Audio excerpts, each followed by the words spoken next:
myself Dilip Kumar, assistant professor in R K college of pharmacy Naini Prayagraj.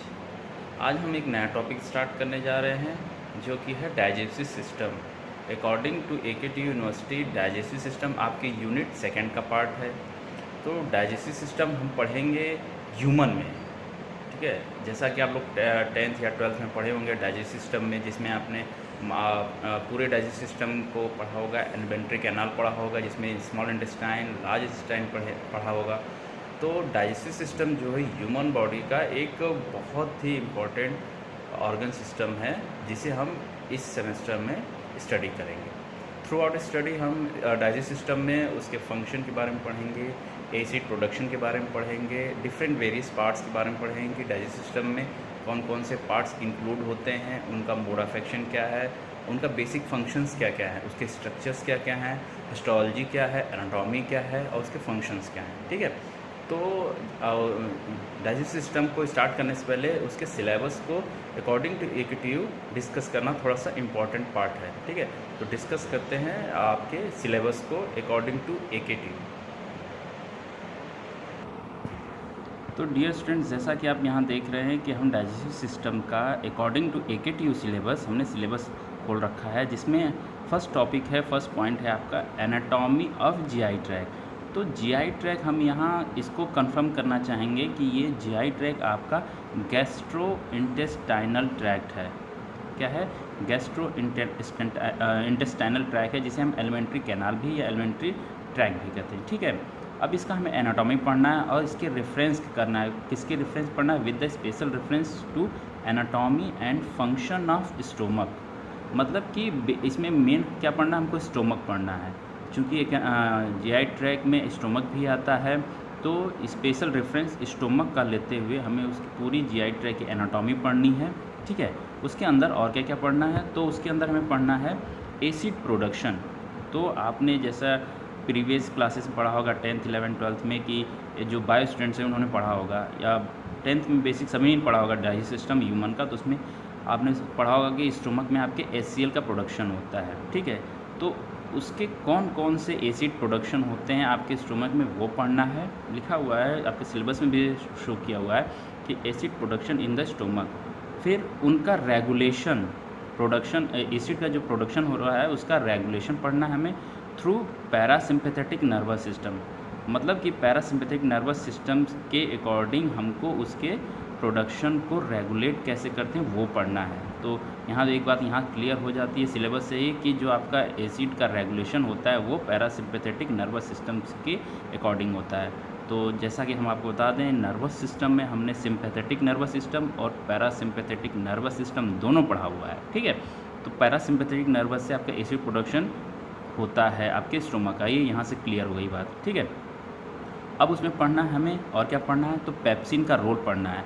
तो हम pepsin एक enzyme होता है जो कि आपके फूड के डाइजेशन में काफ़ी हेल्पफुल होता है। और गैस्ट्रिन एंजाइम होता है, पेप्सिन एंजाइम होता है, कॉलिन एंजाइम होता है। ये सब डिफरेंट एंजाइम्स हैं जो कि हमारे डाइजेस्टिव सिस्टम में पाए जाते हैं, पूरे डाइजेस्टिव सिस्टम में पार्टिसिपेट करते हैं, ठीक है। तो उसी तरह हमारा जो पेप्सिन है उसका रोल क्या है? ये पेप्सिन, उसका रोल क्या है आपके प्रोटीन के डाइजेशन में, ये हमें पढ़ना है। थोड़ा सा इम्पॉर्टेंट पॉइंट है कि प्रोटीन के डाइजेशन में आपका जो पेप्सिन का रोल क्या करता है। तो ये हो गई आपके स्टोमक से रिलेटेड। तो बेसिकली अगर देखा जाए तो हम यहाँ ये कह सकते हैं कि डाइजेस्टिव सिस्टम को हमको स्टार्ट कहाँ से करना है? तो GI ट्रैक से, और स्टोमक के फंक्शन, स्टोमक के वेरियस पार्ट से, उसके फंक्शन से और उसकी हिस्टोलॉजी से। जब तक हिस्टोलॉजी हम नहीं पढ़ेंगे तब तक समझ में नहीं आएगा कि हमारे प्रोडक्शन, एसिड का प्रोडक्शन कहाँ से होता है, ठीक है। और क्या क्या लेयर्स होती हैं, उसकी बेसिक्स क्या क्या हैं, उसका स्ट्रक्चर कैसा है स्टोमक का, तो हमें पढ़ना पड़ेगा थोड़ा सा स्टोमक के बारे में। सेकेंड वन क्या है? Small intestine and large intestine. तो स्मॉल इंटेस्टाइन भी पढ़ना है, लार्ज इंटेस्टाइन भी पढ़ना है। फिर क्या पढ़ना है? Anatomy and function of salivary gland. तो पैंक्रियास एंड लीवर। मतलब यहाँ स्पेसिफाई कर दिया है कि 3 चीज़ हमें ज़्यादा डिटेल में पढ़नी है। क्या? कि anatomy and function of salivary gland का, पैंक्रियास का और लीवर का। तो इन 3 का हमें पढ़ना है एनाटॉमी एंड फंक्शन। उसके साथ ही साथ स्मॉल इंटेस्टाइन और लार्ज इंटेस्टाइन के बारे में डिटेल पढ़नी है, जैसे कि उसका एनाटॉमी क्या है, हिस्टोलॉजी क्या है, फंक्शन क्या है, स्ट्रक्चर क्या क्या है, वेरियस पार्ट्स क्या क्या है। तो हम small intestine and large intestine में उसको डिस्कस करेंगे। फिर आता है पॉइंट आपका मूवमेंट ऑफ जीआई, मतलब कि गैस्ट्रो इंटेस्टाइनल ट्रैक का मूवमेंट कैसा है, कैसे मूव करती है, अपवर्ड से डाउनवर्ड मूव करता है कि डाउनवर्ड से अपवर्ड मूव करता है, क्या क्या होता है, डाइजेशन ऑफ फूड कैसे मूव करता है, स्टार्टिंग से कैसे होता है, ये सब हम इसमें पढ़ेंगे। मूवमेंट ऑफ जीआई ट्रैक, मतलब पूरे जीआई ट्रैक में मूवमेंट आपके फूड की कैसी होती है वो हम यहाँ पढ़ेंगे, ठीक है। फिर इसमें फर्स्ट पार्ट के लास्ट सेक्शन आता है, इसमें digestion and absorption of nutrient and disorder of GIT, मतलब कि जो जितने डिफरेंट न्यूट्रिएंट हैं आपके बॉडी में जो जा रहे हैं वाया द फूड, उसका डाइजेशन और उसका एब्जॉर्प्शन कैसे होता है, ठीक, ये भी हमें पढ़ना है। और जीआई ट्रैक से जो जो डिसऑर्डर अराइज होते हैं आपके पूरे डाइजेस्ट सिस्टम में, वो हमें पढ़ना है, ठीक है। तो यहाँ से और एक ये चीज़ भी है, इनर्जेटिक एक स्पेशल पॉइंट दिया हुआ है यहाँ पे, इनर्जेटिक्स।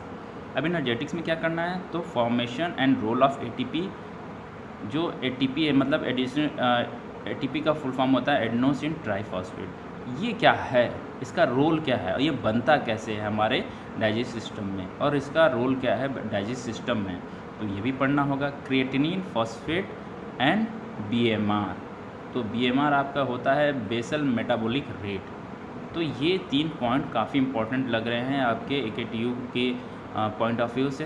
क्या है, formation and role of ATP, creatinine, phosphate and BMR, क्योंकि इसको स्पेशलाइज करके दिया है कि आपको इसको डाइजेस्टिव सिस्टम में पढ़ना ही पढ़ना है।